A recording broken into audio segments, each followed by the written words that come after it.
Hello, and welcome to RV Advisors All Things RV podcast. I am your host, Cathy Conrad. I've been enjoying the RV lifestyle for over 5 years, and I love helping new RVers realize their RV dreams. This podcast is about RV education, resources, adventures, and the amazing people who love RVing. It is also about discovering the freedom RVers experience, the connection with nature that we are all so grateful for, and how RVing enriches our lives. On this podcast, you can expect us to talk about all things RV, including the good stuff, the challenging stuff, and everything in between. So join us weekly and enjoy the lineup of guests we have in store for you. Hi, and welcome back to the podcast. Today, I have some guests that I'm really excited to chat with, Pam and Mark Joyle. And so appreciate you guys joining today. I'm excited to have you on. Pam and I met through a coaching program that we both belong to. And Pam is an entrepreneur and recently started a podcast as well. It's great. I've been really enjoying it, Pam. She and her husband, Mark, are very interested in RV travel. And I thought it would be fun to have them on. You know, they're aspiring RVers. They're looking to become RVers. So I just really wanted to have them share a little bit about their RV dream and also answer some questions for them. Mark and Pam, welcome to All Things RV podcast. Thank you, Cathy. We're glad to be here with you today. Glad to have you guys. Hi, Mark. Hello. So share with my listeners, where are you in your RV journey? We've talked, I know you're thinking about it. Well, we just coming up on retirement here in the end of December. So one of our thoughts is travel, obviously, and travel across America. We've never had a rig. We don't camp. So we're looking at, do we rent, do we buy, and do we do a pull behind? Do we have to get a new truck, all that kind of stuff. So we're really fresh. We're sponges right now. Which is great, which is when I like to catch people, because the first couple steps you make can be costly if you make the wrong choices. So I love to catch people at your phase. So you brought me a list of questions today. So let's just dive in. How do you choose the right vehicle? I mean, basic right there. Yeah. It's a process. It's a process. And with my clients, I just help guide them through that process. And, you know, at the very top, high level, you're going to have to decide, do you want a towable or do you want a drivable? And then in each of those categories, there are several choices. Is there an advantage to one over the other? You know, honestly, it's really personal preference and your style of travel.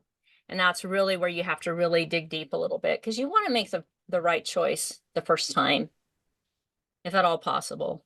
Right. You know, one that is going to serve you for years to come, because they're expensive, you know, and if you have to get another one, that's, you know, it's just more expensive. And of course, budget is always, it runs through all of this, you know what I mean? Because right, besides buying the rig, and if you decide you want to get a towable and you need to buy a truck, then, you know, there's that expense.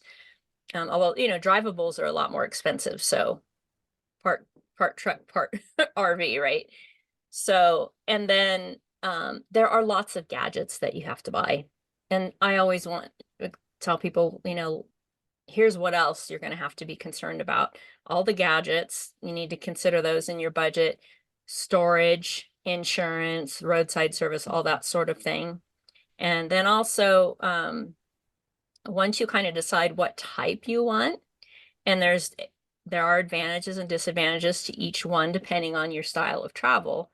So if you're full-time, you know, it's nice to have plenty of storage, which you will have in a Class A. Class C, maybe a little less. Fifth wheel, pretty good. Travel trailer, the least amount.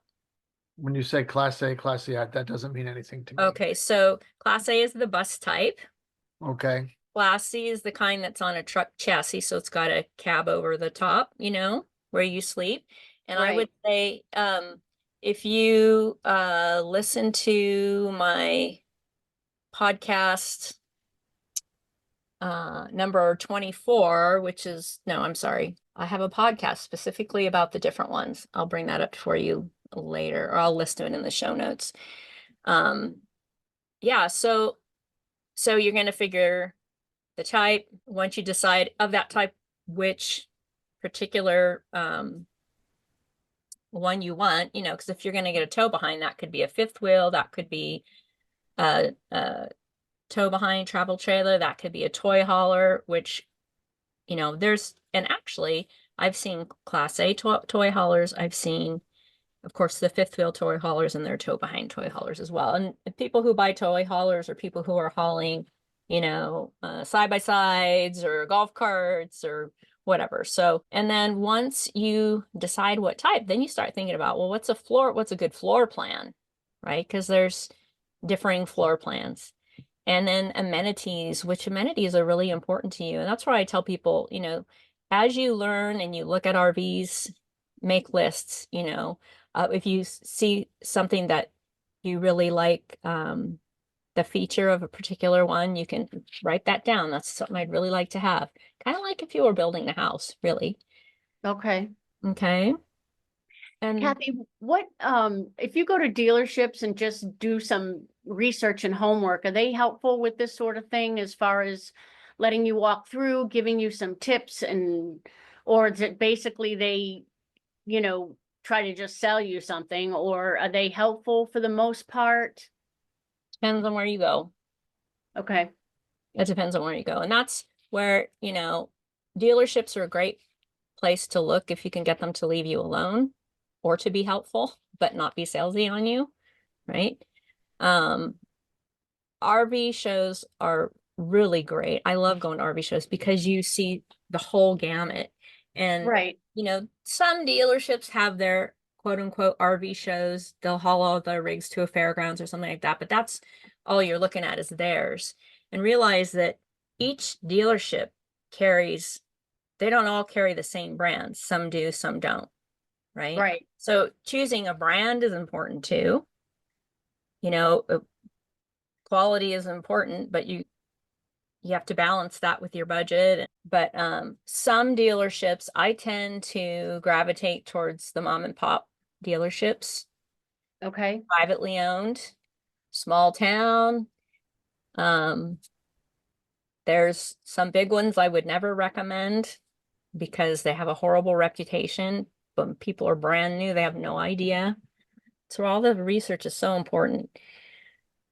So, you know, it's just a process. And I think you take your time through this process right now that we're discussing and you enjoy it and you take lots of notes, take lots of pictures as you're going through. And I would just go in there and sit down. I would look around and I'd kind of try to imagine myself there and camping, Okay. what that would be like. Not knowing what the, like, campgrounds or where you would take any of these, there's got to be advantages and disadvantages. Like you go to, are they KOA campgrounds or Just Yeah, RV there's all RV campgrounds? So there's Particularly? all different kinds. There's so many different kinds. You know, there's private campgrounds, private RV parks, there's state parks, national parks that have campgrounds, regional parks, city parks, Oh my gosh. pretty much stayed in all of those. There's, you know, other memberships that you get where you can, like Harvest Hosts, that you can do a, you know, they're designed to be one night stays, generally no hookups, at wineries, restaurants, breweries, farms, ranches, all kinds of, you know, those are Wow. great for people who are traveling across country Okay. option. So yeah, there's just lots and lots of choices. And you know, if you have to have hookups, then pretty much you will need to stick with campgrounds or RV parks, you know, that have hookups. So Is there an expense to those parks, Kathy? And I mean, obviously, but do yeah, they, it can really vary. It can really vary. based on your length of stay, I would assume? Well, just by the park and whether it's private or not. There's some super nice RV parks that have a lot of amenities, and you can pay over $100 a night for those. Those are almost like a hotel room, you know what I mean? Wow. So, yeah, it just that really, really varies depending on what state you're in, what type of facility it is. Sure. So I would assume you would map out a trip, for example, based on this ahead of time, obviously, and do you have to make reservations and all of that, correct? Yes and no. So especially during the busy camping season, they fill up. But also, I would say the first year and a half we RV'd, I got in on cancellations because people, you have to book like 6 months in it, or you can book like 6 months in advance, and people do. They jump on, they book 6 months in advance. Well, their plans might change, and hopefully they cancel, and some of the reservation systems will send you an alert when they have something open up. Otherwise, you just keep checking back. There's also some other tricks of booking ahead of what the timeline that's open. You book ahead of that and through the 6 month and past, right? So you're getting into there, and then you just cancel the upfront days at some point that you don't want. So I see. That's interesting. yeah. So you got to learn. Yeah. So is there like AAA for campers when you're Yes. on the road? So if you have an issue, because I'm sure it's more specialized than just a vehicle. It is. They all have different, like we have AAA, and we had at some point Good Sam at the same time. But as you go up in membership, at some point, like for Good Sam, when you buy a platinum level membership, that includes travel trailers, motorized RVs, and fifth wheels.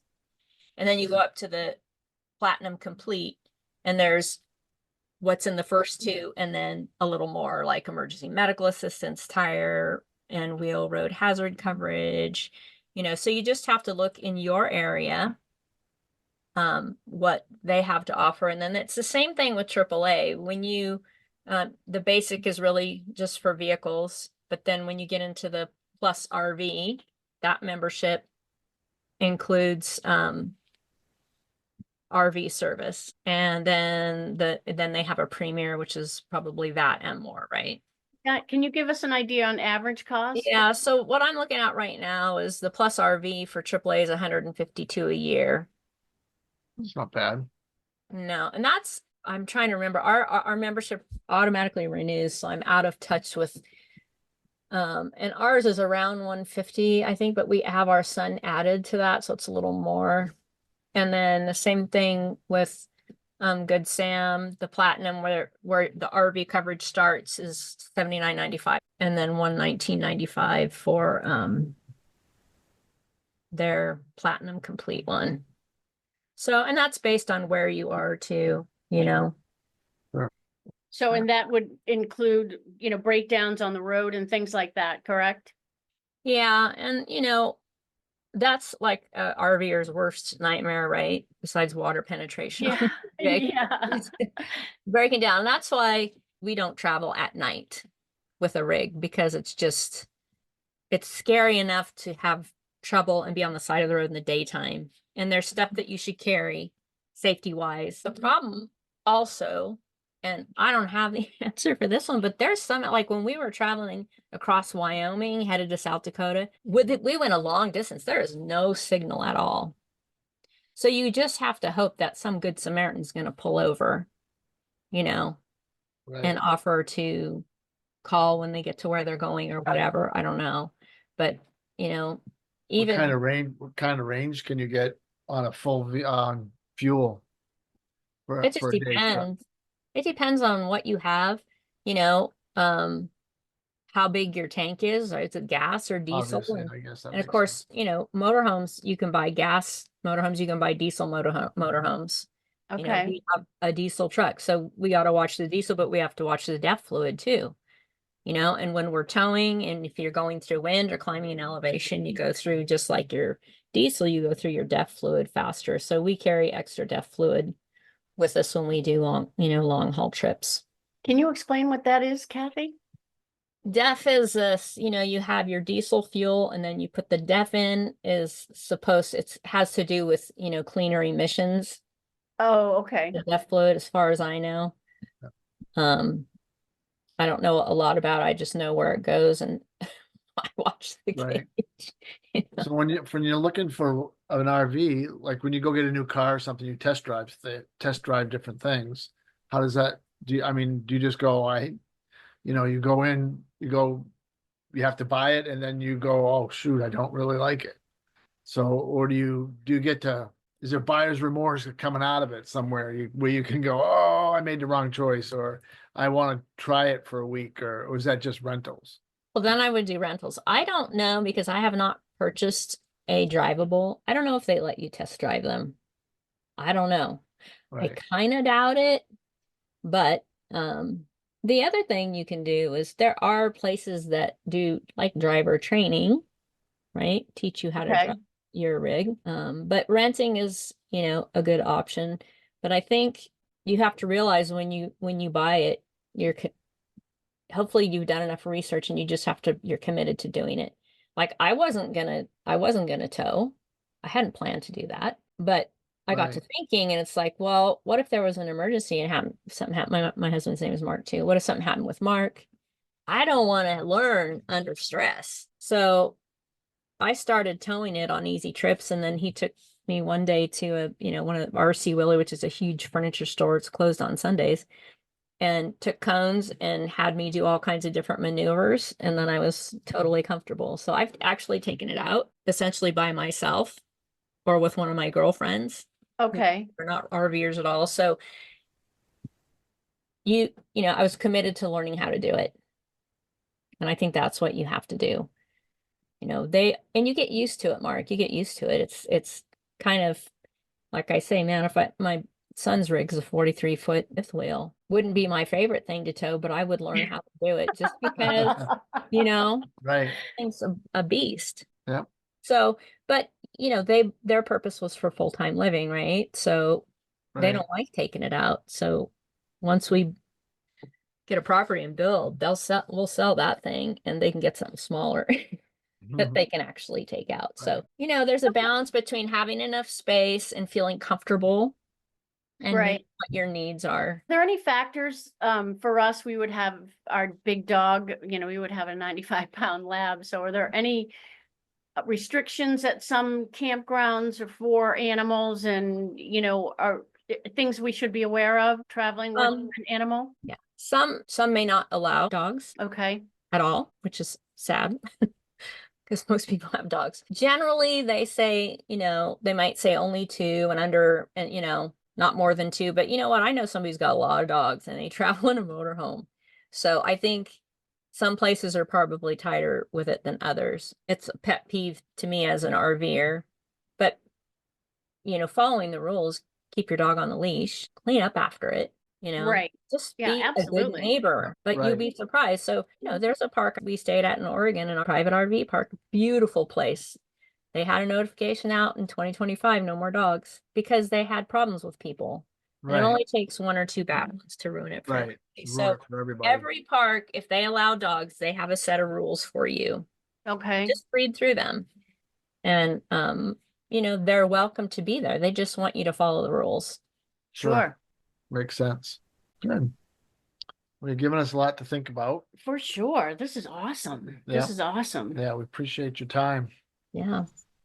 What you got next? Some of the, so if we go to a dealership, say it's a mom and pop, or, it's a mid-sized dealership, when you buy a car, like you have a manual or whatever, but if you go in like not knowing what you need for, like you were talking about, like resources and things you have to buy on top of this, right? Like I don't even know, tubes and things for water, electric, or whatever. I mean, water management, waste management, electrical management. There's things for all of that.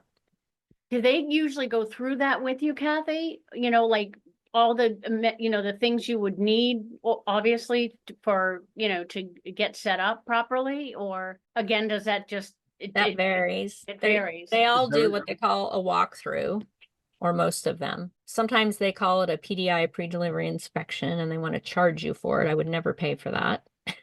Right. I would rather pay an independent inspector, whether you're buying new or used. Okay. Some dealerships have no problem. They all have insurance. All inspectors have liability insurance. There's no reason they can't go and look at it. But if they won't allow that, then I say walk the other way. They do run you through the systems and show you how to use them. It's fairly quick. Okay. You can videotape it, but when you're videotaping, you miss stuff too. Do you know what I'm saying? Because then you're focused on filming. That's why I'm just, it's a really good idea to educate yourself as much as you can ahead of time. Right.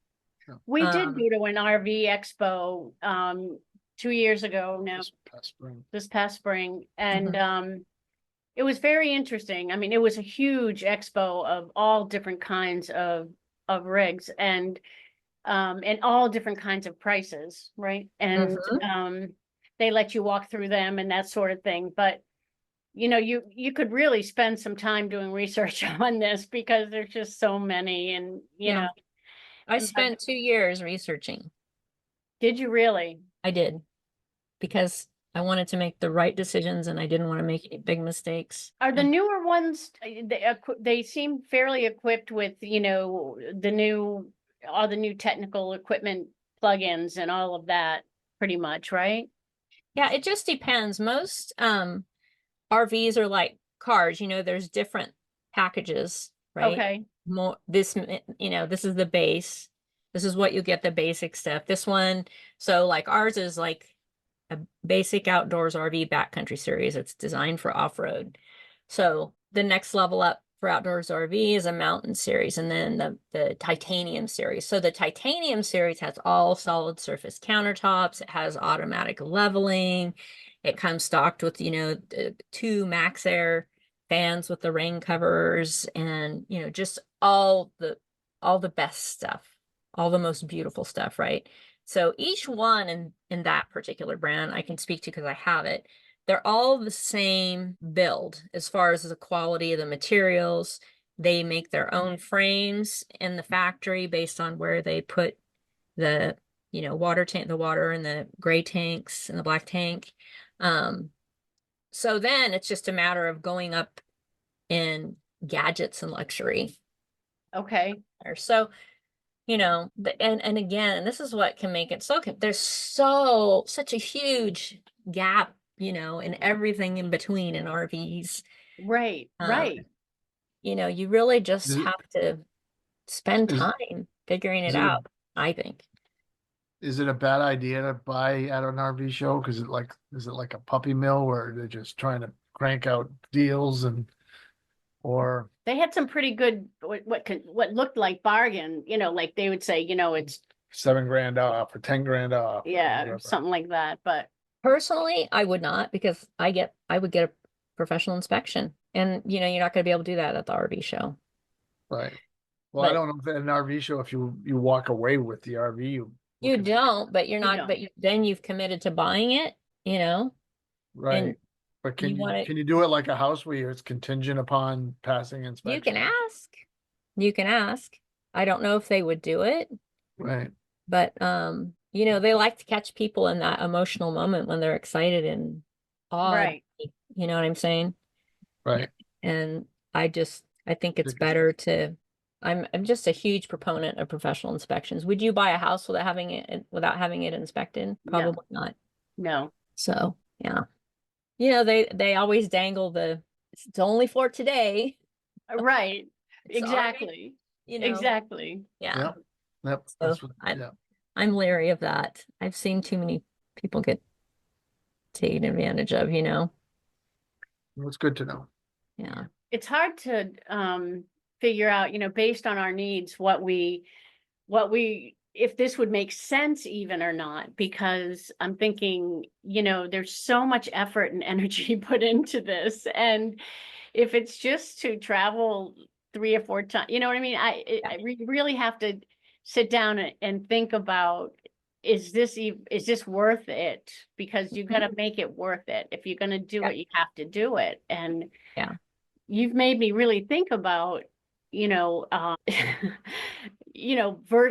don't know, getting into something like this. Not only do you have to spend time on the research, but then you got to spend time on, what you want, and then how to get educated to that particular vehicle. And Mhm. so there's much more to it, and you've really given us so much to think about with that. I really appreciate it. I had no idea with some of this, how how intricate it can get, Yeah. Yeah. And because I spent the 2 years researching and I did a lot of, I really feel like that made our experience the best it could be as being new, because we were educated. It's a lot of money. Mhm. Right. And you said Right. something about you really become part of another community, actually, Yes. and so is that what we're looking for too? I mean, we're really just thinking, oh, you go here and visit these people, go here and visit these people, but you got to get from A to B, and do you want to spend money on we have a niece that works for Hilton, so we get a family and friends discount, and it's pretty good. It's a pretty decent discount. And so, but then you got to consider airfare and all of that. So, Yeah. the, So that's why renting would be a good idea for you guys. Just to give it a try and get a feel for it, probably a really good idea. I mean, for us, it was a no-brainer because we were already tent campers and we just wanted more comfort and convenience, Right. you Right. know? Mark's a veteran, so he's done camping. Yeah, I'm done camping. Yeah. He So- camped in the desert with a Yeah. lot of people. Yeah. Yeah. Yeah. This is way more comfortable, Mark, I promise. Yeah, trust me. Yeah, I'm done. Yeah, so I mean, I think you've answered a lot of questions, Kathy. I don't know if we have many more at this point. Yeah, we got a lot to think about there. Yeah. I Good have place some to start. suggestions for my Okay, podcasts, which podcasts of mine you can listen to okay, that might be helpful. all right. So podcast number 4 is, must-have tips for buying either new or used, because remember, you can buy used as also, and you can buy used True, from a dealership or you can buy used from an individual, which is what we. right, right. And then podcasts 5 and 6 are loaded with information. This is my friend, and he's a certified mobile tech, and he's a certified inspector. And he Okay, did our inspection uh-huh, of our rig before we bought it. His name's Pat Stiltner, and we also took his boot camp. So oh, yeah, so because of my research and taking his boot camp and how that impacted our experience, this is why I do what I do, because I want people to have the best experience possible. you say boot camp, it's kind of like a training? Yeah, it was fun. So we met him at Nevada City Fairgrounds in our rig, and he brought his motor home, and he used to have a barbecue business. So he and his wife cooked us dinner. We visited, got to know each other, and then Saturday morning we started on the outside of the rig. He showed us everything about how the systems worked, about maintenance, and then we went on the inside some too. And Sunday we did a little more, and I took lots of notes. But it was just great. And then we're still friends. It's like there it Nice. is, that the RV community, the people are great. And then my podcast 9 is about the 9 different types of RVs. Okay, Okay. Just, being a list maker really helps. First you kind of have to know what's out there, right?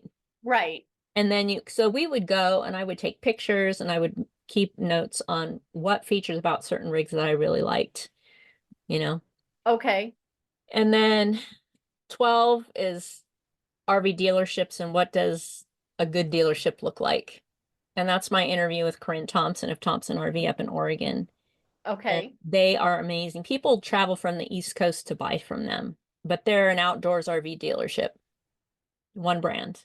2, and Arctic Fox. They have Arctic Fox truck campers, okay, And then 17 is with the national sales manager for Outdoors RV, and I talked to him about what makes a quality RV, and as a manufacturer, what do they focus on? And sure, they're a small volume, small manufacturing, high quality, excellent builds. So that's a good one, because then you have something to compare to. I mean, a lot of people don't know. They walk into a very big national chain and they have no idea. Exactly, exactly. Right?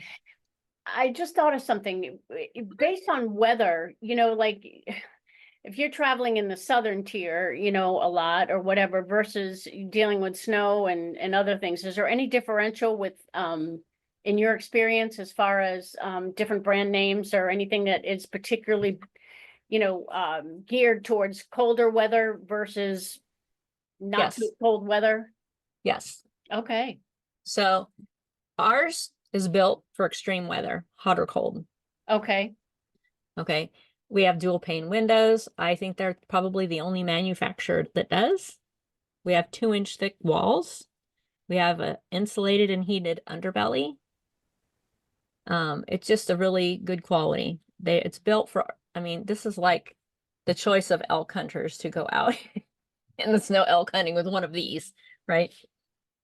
Anytime you're talking ultralight or lights, Yep. less quality, they're not going to be, they can all say they have an Arctic package, but that doesn't mean they are. I mean, you really have to dig into how they're manufactured in that. Okay. Okay. And what kind do you have? Or do you Outdoors RV. outdoors RV? Yeah. Okay, so that's important because Yeah. we'll be going. Yeah. We'll be going to the Wisconsin area, so it will be could be very cold. So that you probably see maybe a little more of them now that direction on the East Coast. Because they're built in Oregon, right? Uh-huh. But most of the manufacturers are in Indiana. They have their own builds and all that, but there's 2 or 3 different brands of components, right? They all have, because that you don't have the choices in appliances and that like you do for the residential market. Okay. Okay. So, but so the higher volume manufacturers, you just have to be that much more diligent about researching the quality and that sort of thing. Sure. And all you really, because my husband's a contractor, right? So he would sit in there and he'd look at the cabinets and the finish work and he'd say, okay, let's go. He had already identified it was cheaply made and the things were going to fall apart driving down the road. Yeah, So, that's the other piece, just the wear and tear that we don't Yeah. consider on. So yeah. Outdoors RV has a very high quality suspension system. Most trailers, it's the axles and that's it. So we have leaf springs, we have shocks, and we have the MORryde independent suspension system. So I've actually forgotten to empty the dog's water bowl, gotten to where we were going, and it never spilled. So it makes for a much smoother ride. Wow. I mean, it also allows to go onto rough terrain off-road, Impressive. So, Yeah. it's just very different than the auto industry. And then my podcast 24 is like the 8+ gadgets you really need to have before you hit the road. Okay. That's what that podcast is about. And motorhomes and drivables, some of those things you may not need. Like if you bought a really good quality Class A, I think they have a surge protector on board to protect your electrical system. So whatever you think you want to get, it's always good to research and make sure. They give you a manual. It's very basic, right? Uh-huh. And the information on each of the components Okay. and that, but they're very generic. So sometimes you don't have the detail in the manuals. It might be in your run sheet on their build sheet, what components in that it has. You might find more detail there as far as what you have. And then 27 is about, your black and gray tanks. Okay. About that. So that's important. Awesome. And of course, storage is another consideration. Right. If you have property of your own you can park it on, that's great. If you don't, you have to pay for storage. And then indoor storage, if you can do it, whether it's a pole barn on your property or indoor storage place, reduces the amount of, because the elements, the sun beating down on it and that. So we always, until we were full-time, stored ours indoors. And I really think that, you don't get that sun damage quite as quickly. And that was in California as well. So we didn't have to winterize. Okay. I see what you're saying. Yeah. So all things to think about if you live in because you're in We're in New Hampshire. New Hampshire, right? So Mhm. you have it's a cold winter there, right? Oh, yeah. Normally, yeah. Yeah. So, then you would need to winterize, and so there's another podcast I have, 29, which is winterizing your RV for full-time living or for storage, because Okay. but you have to do it either way. It just what you do is different. So Wow. yeah, so a house is a lot of maintenance, but so is an RV, but it's different maintenance and it's maybe more frequent maintenance. So you're up on the roof twice a year, checking the seals and resealing wherever you need to. And if you're in a hot climate like we are, we have to scrape out and reseal around the windows, because the biggest enemy in an RV is water penetration. And all it takes is, say, on your roof, a little tiny slit, and water gets in and it travels, right? And Right. it spreads, and you may not even know it for a really long time. So that's why you have to be super proactive around your Interesting. maintenance. Yeah. Interesting. Yeah, it's important. So there's a lot to it, and it's not always easy, but it's an amazing way to travel. It's wonderful Yeah. having your house behind you. It really is. Or sitting in it, driving down the road. You know what I mean? Yeah. Yeah. I mean, I can't even imagine. Yeah. Right. So, And it's the people too. You meet so many, I don't know, RV people, I think, are really cool people. We've met so many people that we've become lifelong friends with doing this. that's And then when you great. get a chance to, go camping together, it's always a special treat. Nice. Well, this has been so helpful, Kathy. Really, I really appreciate it. And Yeah, Mark and thank I you. Yep. are just so thankful for this time, because I mean, there's just so much to consider here, Yeah. Yeah, we appreciate Lots it to very think much. about. But you just gotta, that's why I think when you follow a systematic path through this process, it's a Yep. little less overwhelming. If you have a very deliberate path of Yep. getting the information, all that, it makes it, you feel more comfortable with your decisions. Sure. Yep. Sure. So, Absolutely. but did you have any other questions, or can we move on think to we're good. what I don't you think do so. for your business, Pam? Well, I'm in the mental health space. I've been in this for quite some time, both with mental health and substance use disorder. I have a PR degree and a master's in health communications. So last year I stepped away from my full-time work as an executive director of a nonprofit, and I decided to go into business for myself. And there is a national course out there called Mental Health First Aid, and it's for every person, anybody in the public who would like to be able to recognize and respond to someone who might be experiencing a mental health challenge. And it's a certified course through the National Council of Mental Well-being in Washington, D.C. So I have a team of instructors, and we go out to different schools, universities. We go to civic organizations, all sorts of different types of organizations that deal with the public as well as deal with students, veterans. There's a course specific for veterans and first responders. So it's a really, really great course. And once you get trained in it, you just feel so much more comfortable asking the right questions and just trying to be that liaison to someone who might need further help. Yeah, that's fantastic. There's such a need for that. There really is. And I just think people just don't know a lot about it.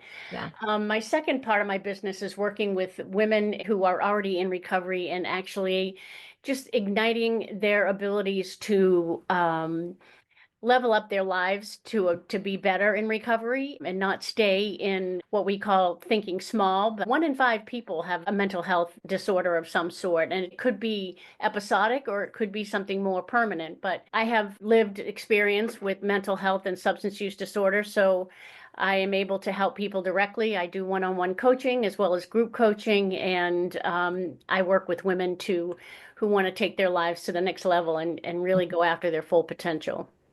Oh, that's awesome. I love what you do. I'm really enjoying your podcast. Pam has a new podcast, and it's Yes, and it's really so good. we started a new podcast. It's called She Soars Fearlessly, and I have a website called Satori, SATORI, which means enlightenment in the Buddhist religion, Satori Communications Group, and all the information's on my website. So it's just wonderful to just have so many interesting people. I've had faith communities come to me and ask me for a class, and to just see people light up with it, because people experience this in their families and with friends and peers and coworkers and every part of their life, you know? It's just wonderful that it's becoming more common conversation. People are starting to understand, you know, you have diabetes, you have to treat that. Yeah. Issues with your brain or, you know, sure, recovery, all that sort of thing. Yeah. I mean, it's this is just, important. it needs to be, you know, it's our head is one of the main components of our body. And for some reason they've detached them in our medical histories and our medical communities until it's getting better for sure. But specifically, we really see a lot of mental health issues now because of social media and other components. Our lives are so much more complicated and busy, and we don't have the time to slow down and take care of ourselves. So it's really awesome. So I will make sure that I put all of Pam's information in the show notes for her email and her podcast and her website, which you can find out everything about Satori Communications Group there and the amazing work that Pam is doing. Well, thank you, Kathy. It's been such a pleasure to see you again.